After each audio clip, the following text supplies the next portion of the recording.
वापस आ रहा है टेलीकॉम सेक्टर का किंग बीएसएनएल। बीएसएनएल ने जियो, वोडाफोन और एयरटेल को दिया बड़ा झटका। इन सभी के मुताबिक बीएसएनएल ने निकाले सबसे सस्ते प्लान। बीते दिनों में 2 करोड़ से ज़्यादा लोगों ने बीएसएनएल में पोर्ट को लेकर के डाल दी है रिक्वेस्ट।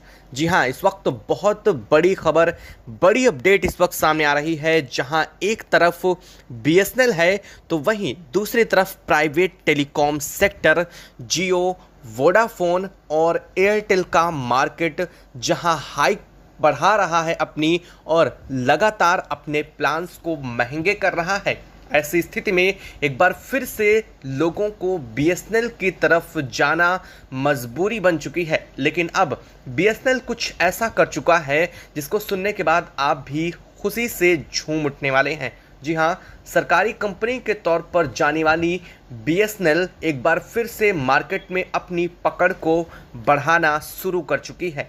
हाल यह बन चुका है कि बीते 2-3 दिन के अंदर अंदर ही 2 करोड़ से ज़्यादा नेटवर्क यूजर्स ने, मोबाइल यूजर्स ने अलग अलग सिमों, वोडाफोन, एयरटेल और जियो से अपनी सिम को एक बार फिर से बीएसएनएल में पोर्ट करवाना शुरू कर दिया है। और इसके लिए बीएसएनएल का अब तक के सबसे सस्ते प्लान भी सामने आ चुके हैं। बीएसएनएल एक बार फिर से मार्केट में अपनी पकड़ बनाने के लिए पूरी तरह से तैयार हो चुका है। इतना ही नहीं, बीएसएनएल ने इस बार पूरी टेक्नोलॉजी के साथ ही अपना एक बड़ा सिस्टम भी डेवलप कर लिया है बीते कुछ एक दिनों के अंदर ही। और इसके साथ ही अब वह 2024 के अंत तक देश के लगभग 88% क्षेत्र में 4G को तैनात करने वाला है, जहां पर अभी भी वो 60% से अधिक हिस्से में 4G टेक्नोलॉजी को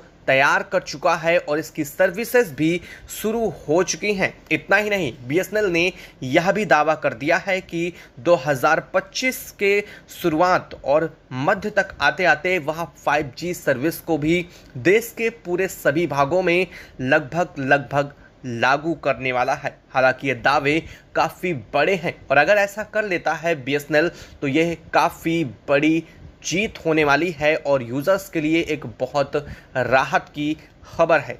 क्या है इसको लेकर के पूरी जानकारी, बीएसएनएल किस तकनीकी पर काम कर रहा है, आखिर सरकार ने अचानक से बीएसएनएल को इतना जोर क्यों दिया है, तो वहीं यूज़र्स की जेब भारी पड़ने की वजह से कितने ज़्यादा लोग बीएसएनएल की तरफ अट्रैक्ट हो रहे हैं, पूरी अपडेट आपको इस वीडियो में मिलेगी। उससे पहले आप चैनल को सब्सक्राइब कर लें अगर अभी तक नहीं किए हैं, तो साथ ही बेल आइकन को भी ज़रूर दबा लीजिएगा।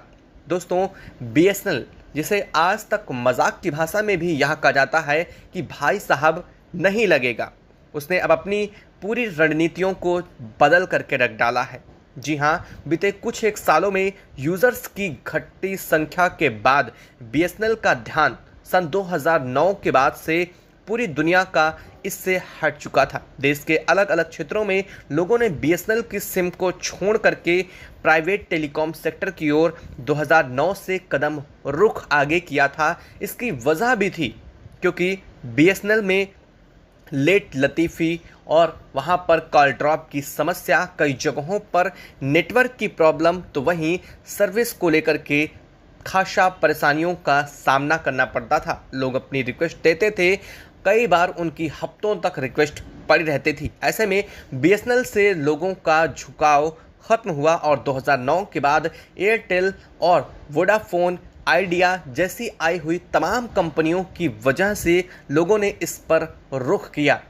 वजह यह भी है कि बीएसएनएल ने अपने साथ साथ समय के साथ अपने आप को अपडेट नहीं किया था, जिसकी वजह से ये प्राइवेट सेक्टर्स की कंपनियां अपने आप को समय के साथ अपग्रेड करती रहीं। जब ये 3G में पहुंच चुकी थी तो बीएसएनएल 2G में ही था, जब ये 4G में पहुंची तब भी बीएसएनएल 3G में ही पहुंच पाया और इसके बाद अब जब बीएसएनएल 3G और 4G तक पहुंचा है, ऐसे में यह टेलीकॉम प्राइवेट कंपनियां 5G तक अपनी पहुंच बनाने में लगी हुई हैं।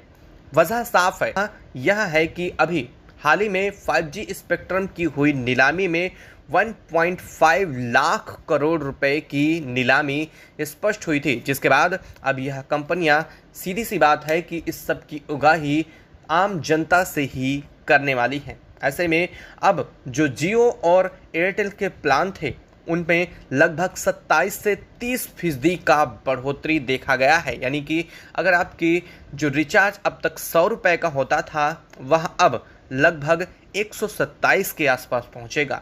अगर 200 का होता था तो वो 260 पहुंच जाएगा।